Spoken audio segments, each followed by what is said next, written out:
Om Namo Bhagavate Vasudevaya. Om Namo Bhagavate Vasudevaya.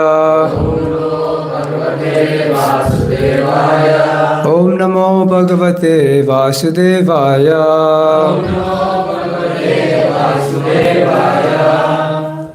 Narayanam Namaskritya Naram Chaiva Narottamam Devim Saraswatim Vyasam Tato Jayamudirayet. Before reciting the Srimad Bhagavatam, which is the very means of conquest, one should offer respectful obeisances unto the personality of Godhead, Narayana, unto Naranarayan Rishi, the supremmost human being, unto Mother Saraswati, the goddess of learning, and unto Srila Vyasadeva, the author. Nashta prayeshva bhadreshu nityam bhagavata sevaya bhagavati uttama shloke bhaktir bhavati naishtiki. By regular attendance in classes on the Bhagavatam and the rendering of service to the pure devotee, all that is troublesome to the heart is almost completely destroyed, and loving service unto the personality of Godhead, who is praised with transcendental songs, is established as an irrevocable fact. Om Ajnanatirmirandasya Jnananjana Shalakaya Chakshurunmilitam Yena Tasmai Shri Gurave Namaha. I was born in the darkest of ignorance, and my spiritual master opened my eyes with the torch of knowledge. I offer my respectful obeisances unto him. Hare Krishna, dear devotees, good morning. Today we will be reciting Srimad Bhagavatam from Canto 7, Chapter 8, Text 14 through 33. Let's first get started by reading all the translations, and then we will discuss verse number 17.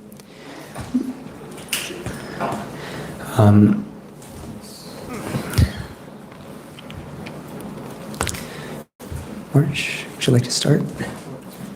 14, yeah. Okay. Being obsessed with anger, Hiranyakashipu, who was very great in bodily strength, thus chastised his exalted devotee son, Prahlad, with harsh words.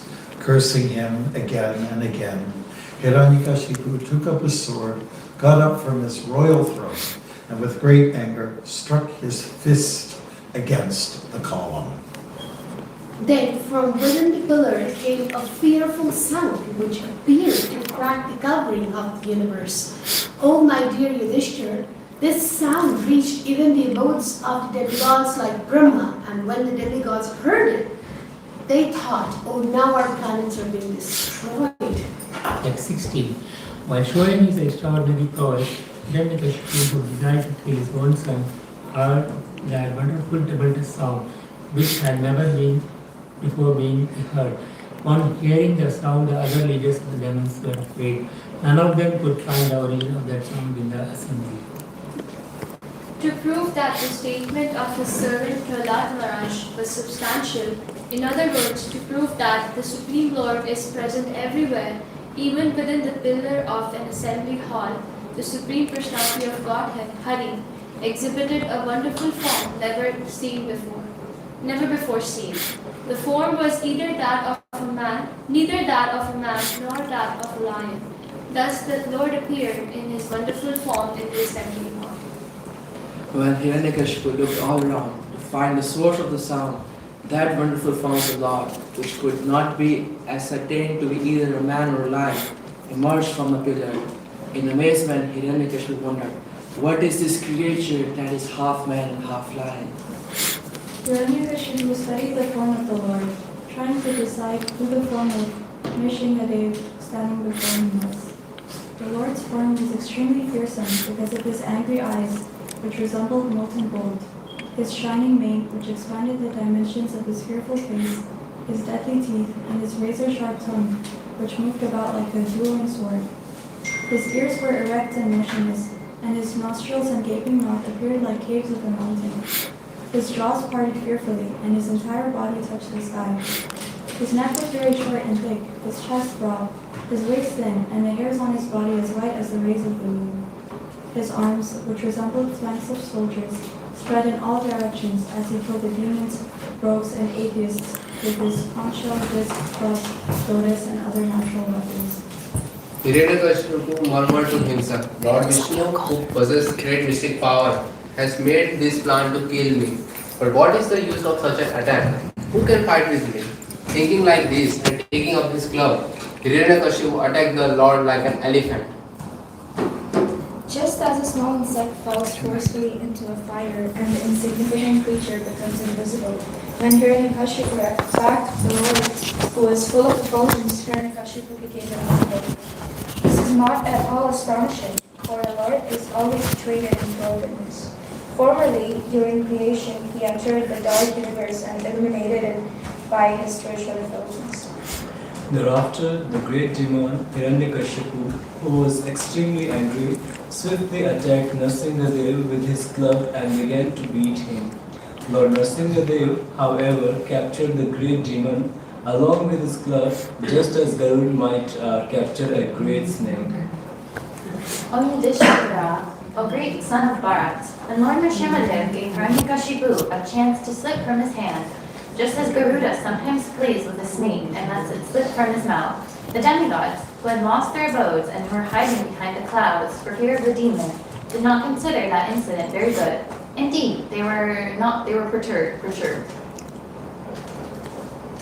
When Hiranyakashipu was freed from the hands of Nrsimhadev, he falsely thought that the Lord was afraid of his powers. Therefore, after taking a little rest from the fight, he took up his sword and shield and again attacked the Lord with great force.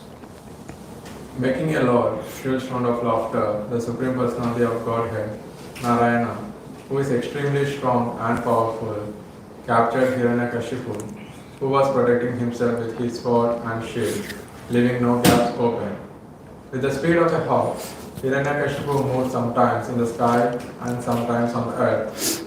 His eyes closed because of fear of Nrsimhadev's laughter. As a snake captures a mouse or Garuda captures a very venomous snake, Lord Nrsimhadev captured Hiranyakashipu, who could not be pierced even by the thunderbolt of King Indra.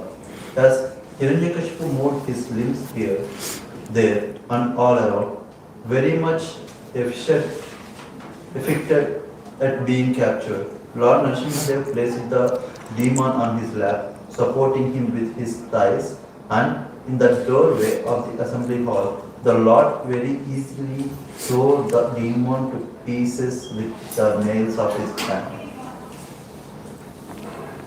Lord Nrsimha's mouth and mane were sparkled with drops of blood. Sprinkled with drops and blood, and his eyes full of anger was impossible to look at. Licking the edge of his mouth with his tongue, the Supreme Personality of Godhead, Nrsimhadev, decorated with a garland of incense taken from Hiranyakashipu's abdomen, resembled a lion that has just killed an elephant. The Supreme Personality of Godhead, who had many grooves, first uprooted Hiranyakashipu's heart and then threw him aside, turned towards the demon soldier. These soldiers had come in thousands to fight with him with raised weapon and were very faithful followers of Hiranyakashipu. But Lord Nrsimhadev killed all of them merely with the ends of his knees. The hair on the Hiranyakashipu's head shook the clouds and scattered them here and there. His glaring eyes stole the effulgence of the luminaries in the sky, and his breathing agitated the seas and oceans. Because of his roaring, all the elephants in the world began to cry in fear. I'll read the last one. Airplanes were thrown into outer space and the upper planetary system by the hair on Nrsimhadev's head. Because of the pressure of the Lord's lotus feet, the earth appeared to slip from its position, and all the hills and mountains sprang up due to his intolerable force. Because of the Lord's bodily effulgence, both the sky and all directions diminished in their natural illumination. All right, so let's go back to text number 17 and recite the verse. Satyam vidatum nijabritya bhashitam Vyaptim cha bhuteshvakilešu chatmanaha.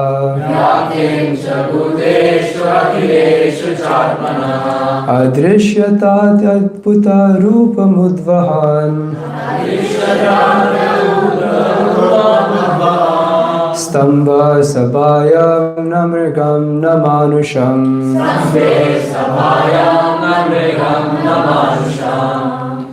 Satyam vidatum nitya britya bhashitam. Satyam vidatum nija britya bhashitam. Vyaptim cha bhuteshu akhileshu chatmana. Vyaptim cha bhuteshvakilešu chatmanaha. Adriyashyatatyadutarupamudvahan.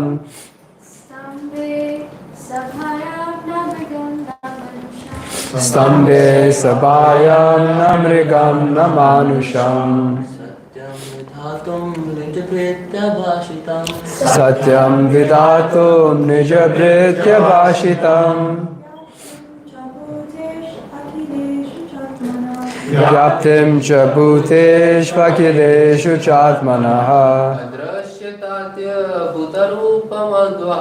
Adrishyatatyadutarupamudvahan.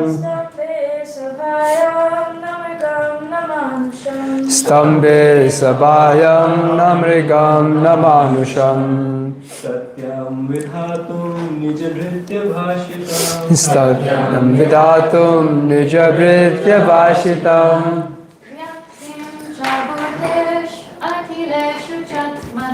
Vyaptim cha bhuteshvakilešu chatmanaha. Adrishyatatyadutarupamudvahan.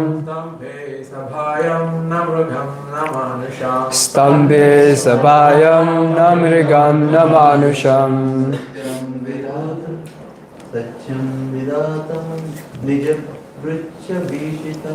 Satyam vidatum nijabritya bhashitam. Vyaptim cha bhuteshvakilešu chatmanaha. Adrashyatatyadutarupamudvahan.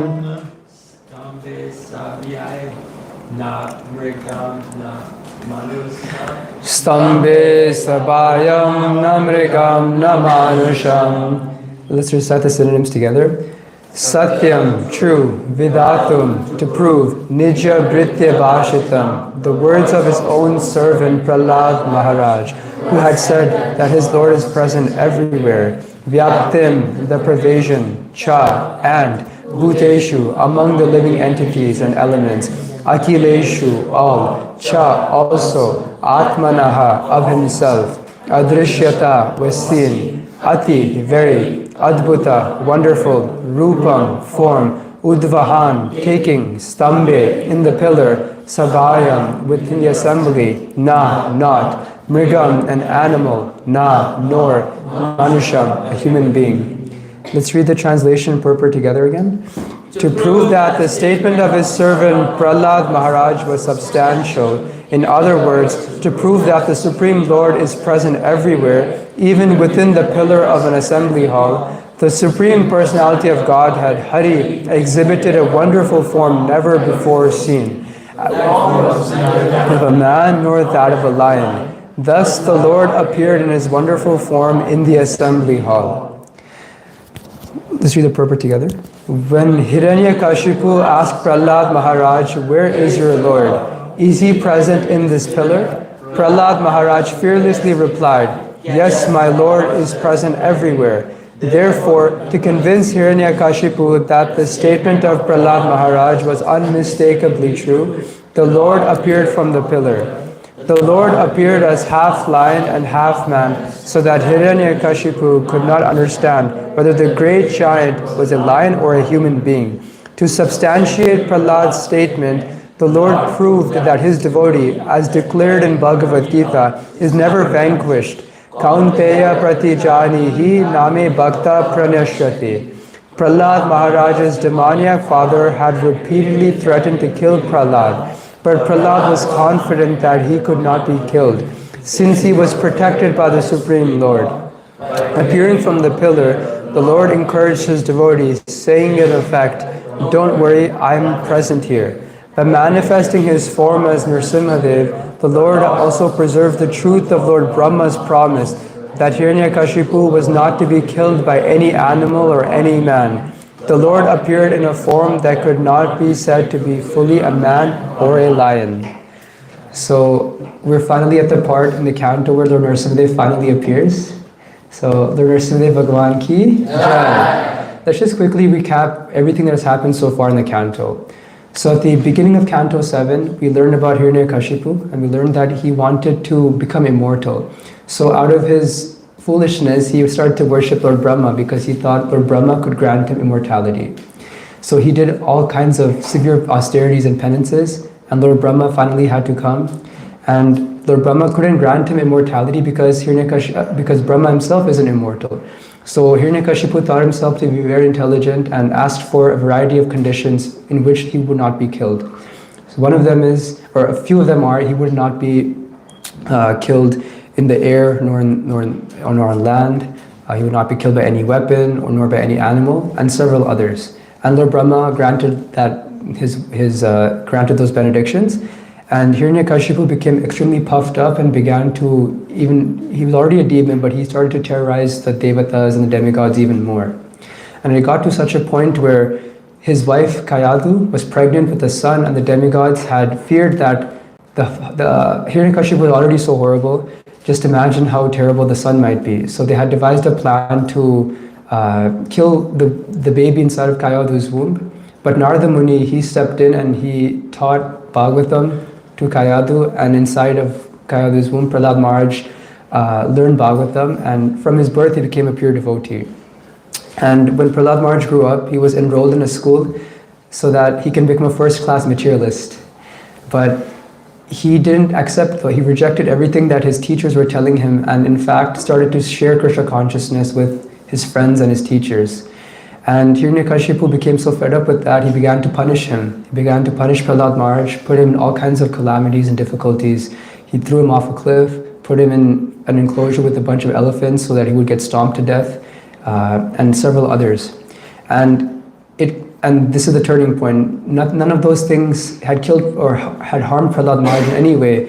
And Hiranyakashipu finally confronts Prahlad Maharaj and asks, "Is your Lord in this pillar?" And Prahlad Maharaj says that Lord Krishna is omnipresent, he's present everywhere, and of course he's in this pillar. And Hiranyakashipu, to challenge that statement, he struck the pillar down, and Lord Nrsimhadev finally appears. So that's where we are right now. In the verse, the first line says, "Satyam vidatum nija britya bhashitam." So this line explains that Lord Krishna, he appeared simply to make the words of his devotee come true. When S.B. Keshav Maharaj visited Toronto in September, he shared a beautiful name of Krishna called Satya Sankalpa, which means whatever words his devotees speak and whatever words Lord Krishna speaks, they must come true. And Srila Prabhupada writes in the purport that it wasn't just Prahlad Maharaj's words who had to come true, but also Brahma's words. And in that lecture, Keshav Maharaj was explaining, he mentioned an individual and a group of individuals whose words also had to come true. So in total, four people's words had to come true. So we spoke about Prahlad Maharaj, we spoke about Brahma. Can anyone recall the other two groups of people whose words had to come true? Anyone? No? Arjuna? I meant in the context of this pastime. Narada Muni? Yes, Narada Muni is one, and there's one more. Four more. Prahlad Maharaj. Prahlad Maharaj we already discussed. The other group is the four Kumaras. So Narada Muni, he had said that to not kill Prahlad Maharaj because the devotee born of Kayadu, the son born of Kayadu, will become a great devotee of Lord Krishna, and his devotion will cause Lord Krishna to appear in a never before seen form. So those words also came true. Yes, Antivichru? Why, Hiranyakashipu was so horrible, none of his karmas were good, still he was blessed with a devotee son. Why? So, because of Narada Muni's mercy, Narada Muni stepped in, intervened. We know from previous classes that Prahlad Maharaj was given the benediction that he would become a devotee because of he was blessed to become a devotee, but suppose that didn't happen. Because Narada Muni intervened, because he was able to share Bhagavatam, because Prahlad Maharaj in the womb was receptive to it, that's why he became a devotee. Okay, and the other group of people were the four Kumaras. So the four Kumaras, there was a misunderstanding between the doorkeepers of Vaikuntha, right? Jay and Vijay and the four Kumaras, and they had cursed Jay and Vijay to appear as demons, but promised that Lord Krishna would come deliver them. So those words also came true. So in total, Lord Krishna, he had to make all four of these people's words come true as Satya Sankalpa. Now, so whatever Lord Krishna speaks has to come true. Now there is a particular book or text that is filled with Lord Krishna's words. Can anyone tell me what that book is called? Book? Yeah. Yes, Bhagavad Gita. Okay, and in that book, in chapter 7, there's a verse that Lord Krishna explains that several types of people come to him. Can anyone recall or state what that verse is? The four kinds of people. Oh, say the verse. Chaturvida Vajanti Mam. Chaturvida Vajanti Mam. Jana. Jana Sukrita Arjuna. Artha Jignasur Arthardi Gnani Chavardarshana.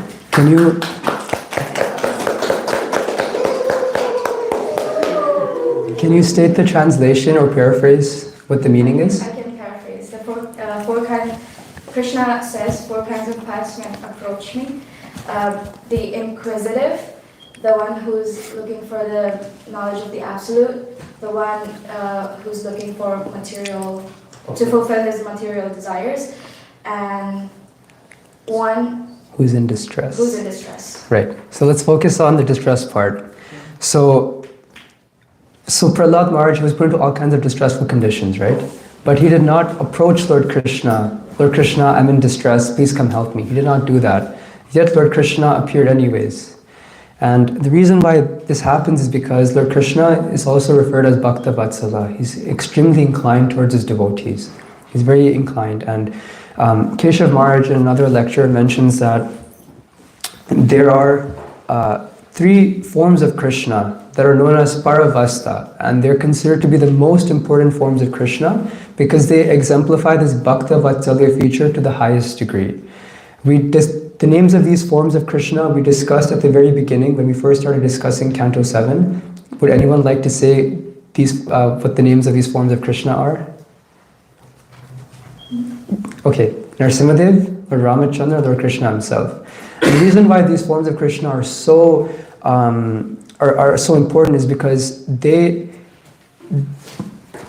the most involved in their devotees' lives, and they give the most intimacy, the most reciprocation, and the most love with their devotees. And so let's discuss how each of these three forms of Krishna exemplify the Bhakta Vatsalya feature and how they are always there to protect their devotees. So let's go back to Lord Narasimhadev. So Lord Narasimhadev, he appeared to fulfill the words of Prahlad Maharaj, and Prahlad Maharaj, in the 9th process of devotional service, we know that Prahlad Maharaj represents Smaranam. He's always remembering Krishna. He never explicitly called out for Lord Narasimhadev to appear, but Lord Narasimhadev appeared just to make the words of Prahlad Maharaj come true and to also protect him. And normally when someone becomes really angry, what happens? They lose their composure, they lose their intelligence, right? But Lord Krishna, he exhibited a form of transcendental anger where he did not lose his composure, where he did not lose his intelligence.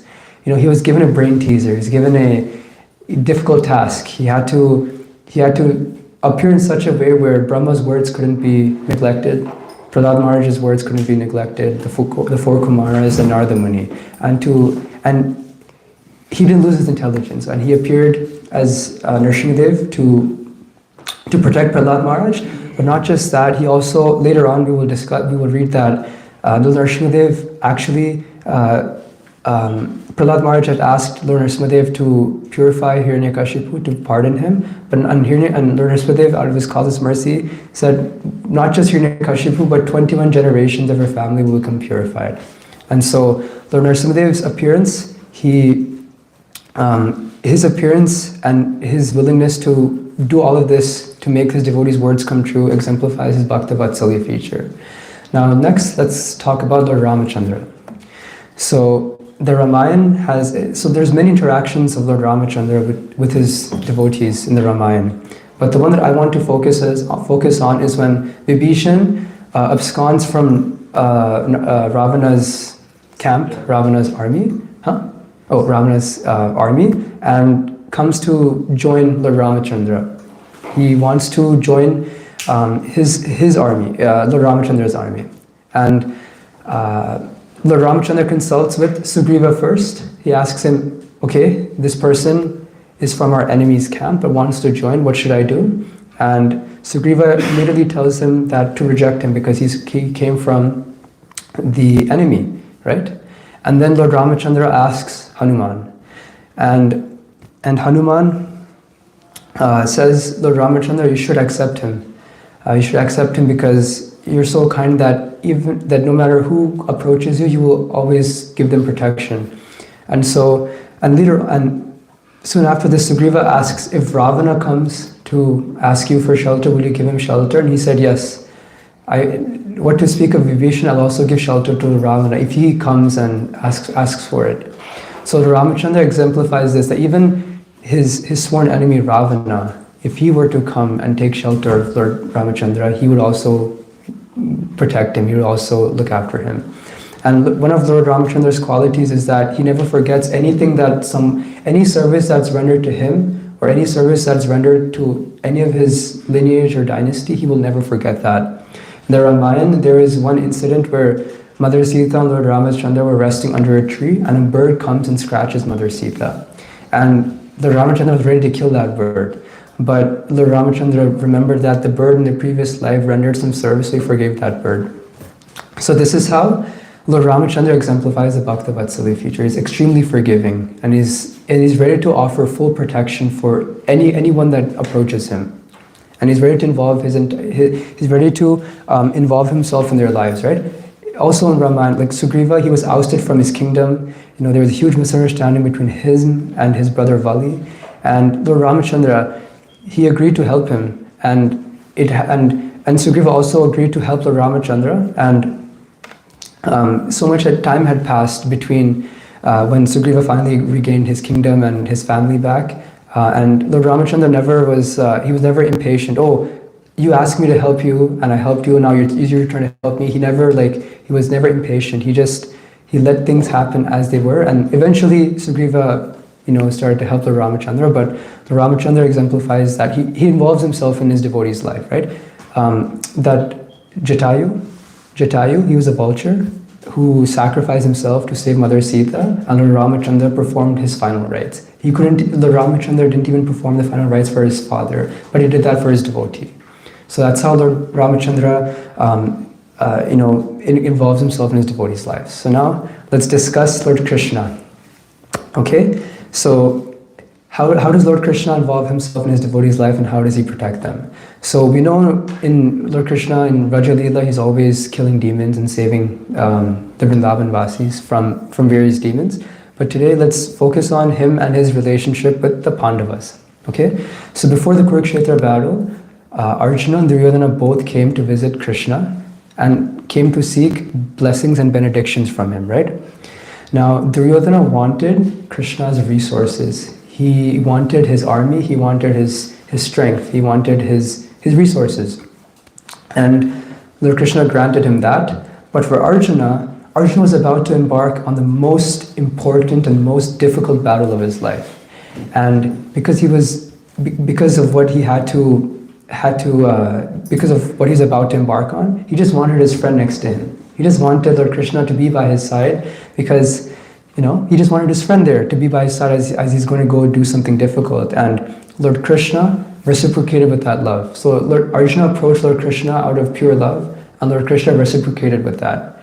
Now Lord Krishna, he's a king, he's an emperor, right? He's sitting on a throne in Dwarka. He steps down from that position to become a chariot driver for his friend, right? He steps down from all of that and he renders all kinds of menial service for his devotee, right? It's said that in the Mahabharata, Lord Krishna, he would sleep after everyone would sleep, but he would be the first person to wake up. He would make a moat for the little horses so that the horses had enough water to drink. And whenever there were a few instances in the battle where Arjuna and the Pandavas made some, statements, difficult vows that would be very difficult for them to carry out. But Lord Krishna, he would be filled with anxiety all night. Oh my gosh, Arjuna said this, how is he going to do it? I'm ready to break my vow. I don't care if people think badly of me, but Arjuna, I want him to win. And he was prepared to go to any lengths to make sure his devotees were kept safe.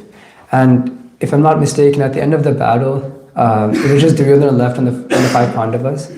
And they had said, they asked Duryodhana, okay, you pick any one of us to fight, and if you win, then you can have everything. And Krishna, he's become so upset, he's like, what if, Duryodhana picks Bhima because he always had animosity and envy towards Bhima, and he felt that out of all the Pandavas, Bhima was his equal. So he picked him, but Krishna was like, what if he picked Nakul and Sahadev? Imagine what would have happened if he picked, the youngest, the 2 twins. And so he was always full of anxiety, and he and in the battle, there's in Bhishma Dev's prayers to or his instructions to Yudhishthira Maharaj. Could you pull up that verse, Prabhu? It's Canto 1, chapter 934. Yeah, 934. Could you pull that up, please? Yeah. Translation? Yes, translation. So this is what Bhishma Dev saw on the other side as he was fighting Arjuna and Krishna. Now, we always read about Krishna being very attractive. He has very curly hair, he wears a peacock feather, he has lotus-like eyes, and he's very beautiful. But look at what Bhishma Dev had to see. Bhishma Dev saw Krishna with ash and dirt in his hair. He was sweating. He was being pierced by arrows. And Lord Krishna, yes, he's the Supreme Personality of Godhead, but he's experiencing all of this for his friend. And because he's a chariot driver, right? It's a very common tactic to eliminate the chariot driver, because if the chariot driver is gone, then the warrior, the fighter, can't go anywhere. So it'll be easier to kill them. So everyone would target Lord Krishna. And although his body is impervious to anything, it still was, Srila Prabhupada writes in the purport that it still was disturbing to Lord Krishna. And he experienced all of this for the sake of his devotee. He put himself through all of this just to take care of his devotee, just to protect his devotee. So if you could scroll down just a bit, we can read what Srila Prabhupada says. So it says right here, somewhere here it says, a little bit further down. Okay, a little bit further down, I think it's, yeah. Okay, I think it's further up, but it's fine. Srila Prabhupada writes that the arrows were a sort of disturbance to Lord Krishna. So we've discussed Lord Ramachandra, Lord Narasimhadev, and Lord Krishna, how they look after their devotees. So what are we to learn from all of this? So we should always approach Lord Krishna for anything. We should always take exclusive shelter of him, because he's very kind to his devotees. And Krishna says in the 7th chapter of Bhagavad Gita, Chaturveda Bhajante Mam, he mentions 4 kinds of people do come to him. And Srila Prabhupada writes in those purport that although it's a little transactionary in nature, devotees approach Lord Krishna only because they want something, and it's not pure devotional service, right? It's still, that's okay, because that exchange, although it's transactionary initially, it's an exchange of affection. Lord Krishna is very inclined, whenever someone approaches Lord Krishna for anything, he becomes very pleased. I heard a devotee describe Krishna like this, we can turn to anybody for any of our desires, right? But when you turn to Krishna, Krishna is like, you're coming to me? You're coming to me with this desire? Wow. And Lord Krishna, he's most intelligent, right? Whenever you approach Lord Krishna with any of your desire, he'll give you exactly what is needed for you and nothing more, enough to keep you satisfied. For instance, someone may want to become a billionaire or win the lottery, something they want to acquire a lot of money right away. Lord Krishna may not fulfill that desire. He may give them a bonus at work, okay? Instead of $1 billion, here's a bonus at work. So Krishna is very intelligent and he knows what's best for all of us. So we should approach Lord Krishna with all of our desires and in the Chaitanya Charitamrita, Madhya Leela 22, chapter 22, verse 100, let's go up. So it's written that Anukul yasya sankalpa pratikul yasya varjanam rakshishyat iti vishvaso goptritve varnam tata atmanikshepa karpanye shadvida sharanagati. So these are 6 ways one can surrender to Lord Krishna. And the one that I want to highlight, and each of them are progressive. So initially one starts off by accepting things that are favorable to Krishna, and then eventually things that are unfavorable will automatically be rejected and so on. But the one that I want to focus here is the third one, is to have the conviction that Lord Krishna will give one full protection, and then to accept Lord Krishna as one's guardian or master and their maintainer. So from all the examples that we've discussed so far, simply by turning your attention to Lord Krishna will be very pleased. And you need not necessarily have to call out to Krishna. There's examples like Draupadi. She was in a very precarious situation. She was in such a helpless condition that none of her husbands could help her. None of the senior kings and emperors that were within that assembly could help her. And so she had to plead and call out to Krishna, and Krishna was there. But in Prahlad Maharaj's case, Prahlad Maharaj simply accepted whatever was coming to him. He never protested, no, Father, don't do this. No, it's not right. He never protested, he never said no. He simply accepted everything that was coming to him. And Lord Krishna, out of his causeless mercy and out of his affection and love for Prahlad Maharaj, would protect him in each and every one of those instances where he was kept into difficulty. And in Chaitanya Charitamrita, we learn about Haridas Thakur. Haridas Thakur, his only purpose of life is to chant Krishna's names and to share them with others, right? He would do this, and 21 marketplaces he was beaten. He was taken and beaten because he was just trying to encourage people to chant the names of Krishna, right? But Mahaprabhu, it's later revealed that Mahaprabhu faced the brunt of all those whipping and all those beatings. He didn't let any of that touch Haridas Thakur. He endured all of that himself out of his causeless mercy for his devotee. And so that's what I wanted to share today. I wanted to share that Lord Krishna always protects his devotees, and it is in our best interest to turn to Lord Krishna because he knows what's best for us, and by turning to Lord Krishna, he will always be with us. And in the Bhagavad Gita, and in the verse that we recited from Bhagavatam, Srila Prabhupada writes that Kaunteya pratijanihi nami bhakta pranashyati, right? His devotees will never perish. And then also in Bhagavad Gita, Lord Krishna says, Sarvadhaman parityaja, right? That, abandon all varieties of religion, just surrender unto me, and he'll save us, he'll deliver us from all sinful reactions. So, Lord Krishna, all the previous acharyas, Mahaprabhu, Srila Prabhupada, everyone is encouraging us to turn towards Lord Krishna, and so we should make an endeavor to just turn to Lord Krishna. And although we may feel like there's some unqualification, or we may feel disqualified, or we may feel, oh, I'm very unclean, I'm very dirty, that's okay. We'll become purified in the process. And then in Canto 2, right, there's a verse, Akama sarva kamava moksha kama dharati tivrena bhakti yogena yurida purusham param. So it says that regardless of whether one has all desires, no desires, one wants liberation, one should practice bhakti and approach Lord Krishna, because it's a purifying process.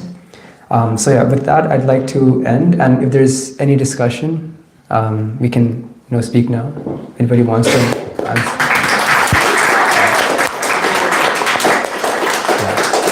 Hare Krishna, yes? So talking about faith, so even after it's like, many Bhagavatam speakers, many senior devotees and Srila Prabhupada and Bhagavatam itself is saying to have faith in Krishna, but why do some people take shelter of demigods? Or even wearing stones and stuff, like depending upon what the astrologers said, like If you have faith in Krishna, you will have faith. So people place their faith. So I think in chapter 7 of Bhagavad Gita it's explained that people, when they approach demigods, is usually due to a lack of improper understanding. And Lord Krishna, he also said in Bhagavad Gita that if one wants to approach a demigod, one wants to approach someone else for shelter, he'll provide all the facilities for them to do that. He won't prevent anyone from going to anyone. So Krishna doesn't stop anyone from approaching whoever they want to approach. And so some people may approach a demigod or other persons for shelter purely out of lack of proper knowledge.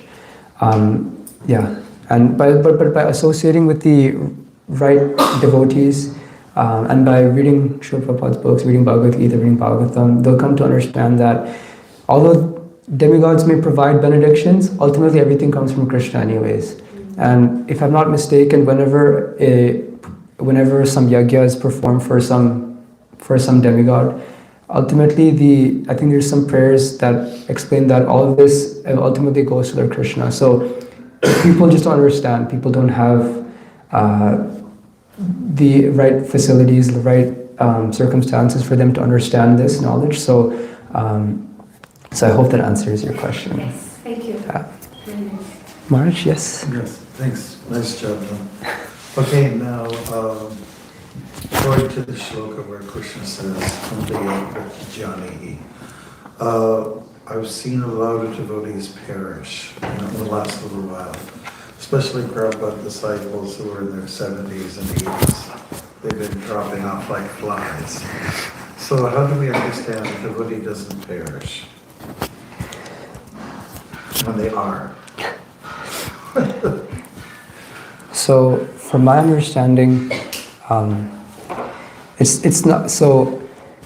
Unfortunately, we're all in a material body. So the material body has a certain amount of time, on this earth, and maybe max 100 years, and so it has to live out that life. But I think what Lord Krishna is saying that the devotee never perishes here is that it's that whatever spiritual credits one acquires over the course of their life by performing devotional service, that part will never be taken away. It won't diminish, and wherever one finishes their spirit. So suppose someone is chanting some number of rounds but hasn't become a pure devotee yet, and time may come where they have to leave their body, but in their next life, Lord Krishna will give them an opportunity to not start from the beginning, but to start from wherever they left off previously. So all of that effort never perishes. Their spiritual pious credits will not perish. They can just continue from wherever they left off. And I think that's what Lord Krishna is saying here. And so, yeah, Maharaj. Very good.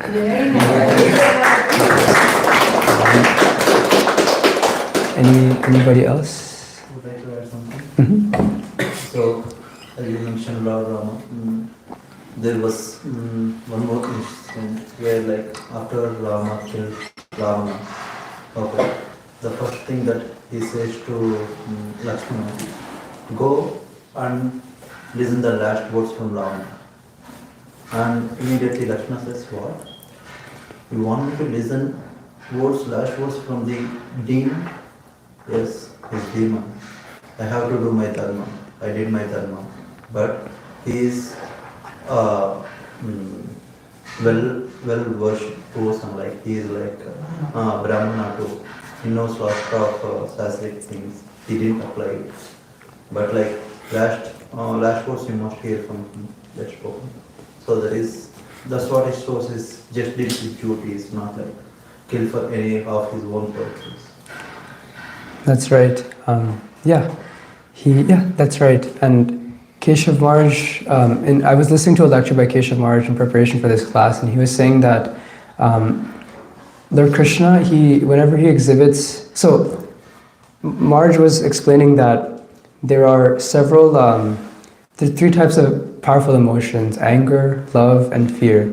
And whenever Lord Krishna exhibits this, it's never out of, or Krishna doesn't exhibit fear, but whenever he displays an emotion, there's no selfishness. There's nothing to do with him here. Like when he's displaying anger to Hiranyakashipu, it's not because he's trying to be angry for the sake of being angry, but he's being angry, exhibiting transcendental anger, because Hiranyakashipu was a threat and was extremely malicious towards Prahlad Maharaj and the devotees. And so, yeah, thank you for sharing that, Venkatesh Prabhu. Oh, thank you for that.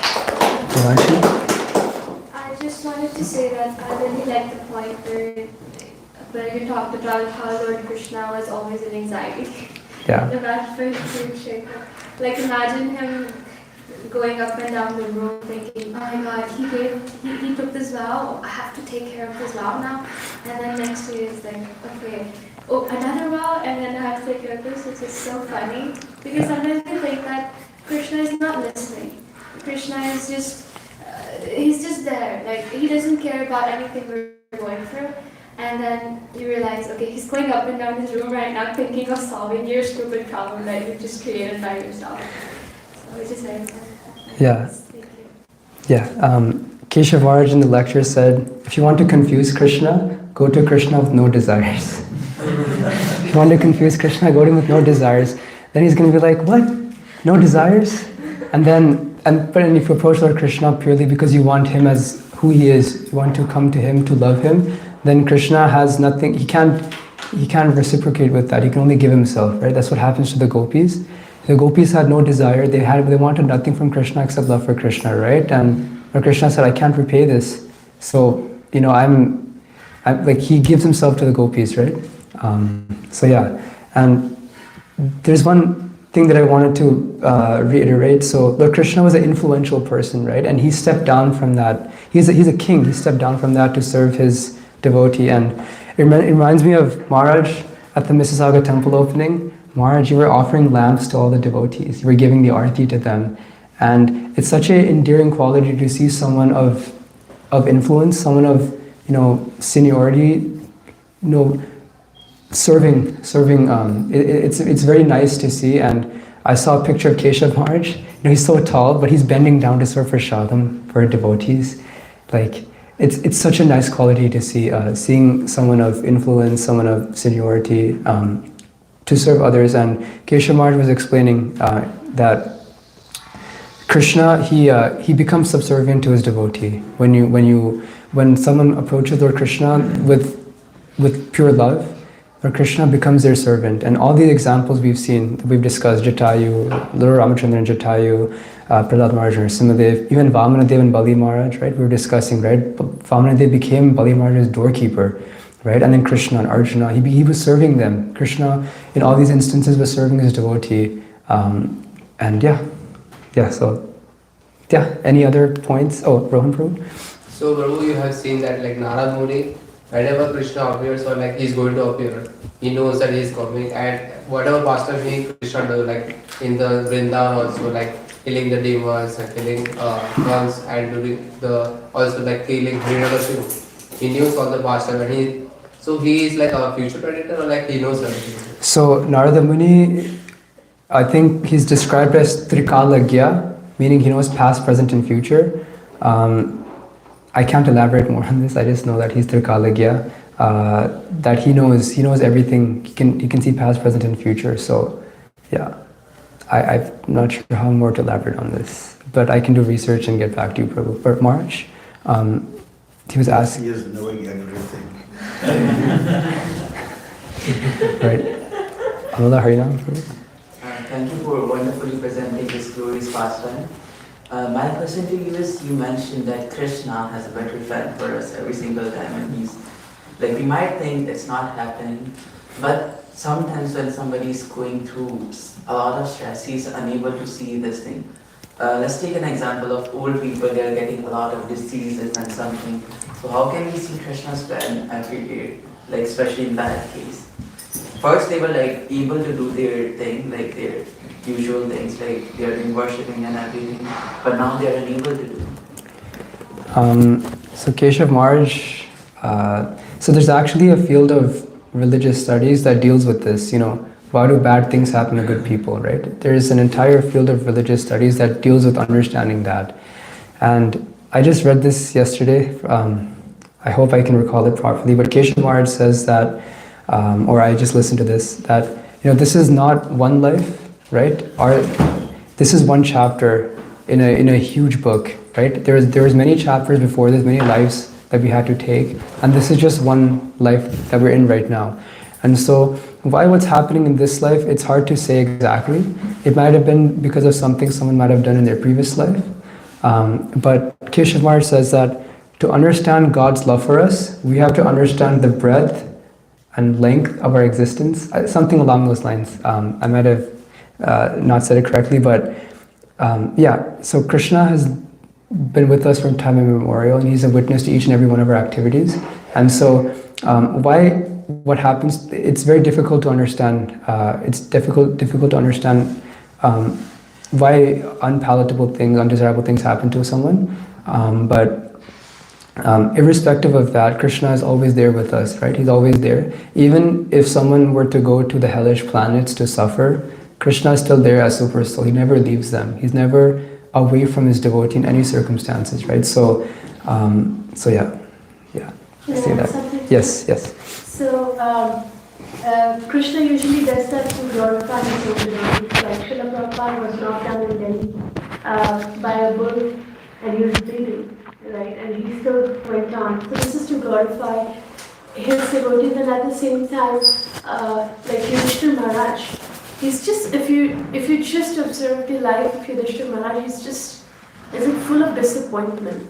Like every morning he's waking up, every single incident, it's just disappointing to him. He has no like rasa or some enjoyment, or he's just disappointed. This is to glorify a devotee. There's one example also of Prabhupada disciple Jainam Maharaj, who was like very, very close to Srila Prabhupada in many ways, and after his disappearance, it is only him for whom Srila Prabhupada said we will celebrate a disappearance day of a devotee.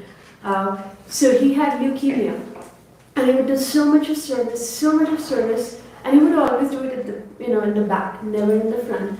And then what happened is when he got leukemia, everyone was questioning, why did he get leukemia? And how could Krishna be so harsh? He's just doing so much service, but blah blah blah. And then Jayananda Prabhu's take was that, so during this time, he was wanting to start Rath Yatra in Los Angeles, and then at the same time, there was no money, and it was just hard, also to convince the management, etc. So when he got leukemia, there was a lot of money, $10,000 at that time, for his insurance. So he got all that money, bought all the woodlock, and and then left it in the parking of the temple. That that you're going to start working on it, or you lose your parking lot. So you see, these are just some arrangements that happen, and externally we see that someone is suffering. But Srila Haridas Thakur was beaten up as well. But we externally see that there is a suffering, but you don't know where that person is. At the same time, when 9/11 happened in New York, was it 9/11? Yeah, 9/11. Sorry, I get confused between Mumbai date and New York date. That's 26 something. Anyway, so when 9/11 happened, there was one religious leader, I think Christian, and his response is very appreciated, because so people were very devastated, and they were asking this religious leader, so if your God exists, why are people suffering? This is an atheistic approach, right? And the religious leader said that, I don't know why this is happening, but this is happening by the will of the Lord. How is it happening, why is it happening, I can't tell, but this doesn't shake my faith. So knowing that Krishna has his own arrangements, it's just good to surrender onto it and not question why are you doing this? Because I think I was sharing this past time too. There were two devotees from this temple who went to India, and they met a Shiva devotee, a Gauri, And the Shiva devotee knew everything, that Krishna is Supreme Personality of Godhead, but he said that it's not easy to be Krishna's devotee. So I would rather be Shiva's devotee. Because that means a lot of suffering are coming. Krishna has his own way of glorifying, his own way of giving me something, so it's like that. So he does that to glorify his devotee. And all his devotees are have been through something or the other. That's to glorify him. Thank you. All right, Hare Krishna, everyone. Have a great day. Thank you. Jai. Tribhyascha kripa sindhubheva cha patitanam pavanebhyo vaishnavebhyo namo namah. That was a very nice class. Thank you. Very nice class. Thank you so much. Very, very, very good class. So proud of you. Thank you. So proud. Thank you for giving me this opportunity. Huh? Thank you for giving me this opportunity. Oh, no, really. I'm very happy that you accepted the opportunity. It was very nice class. You gave me such a nice verse to recite. Literally appearing. So. Yeah. So we celebrated the disappearance of Hiranyakashipu with you. Oh yes. Today. Yeah, that's also there. It's very nice. Thank you so much. If you need some little feedbacks and pointers, let me know. I'll note it down.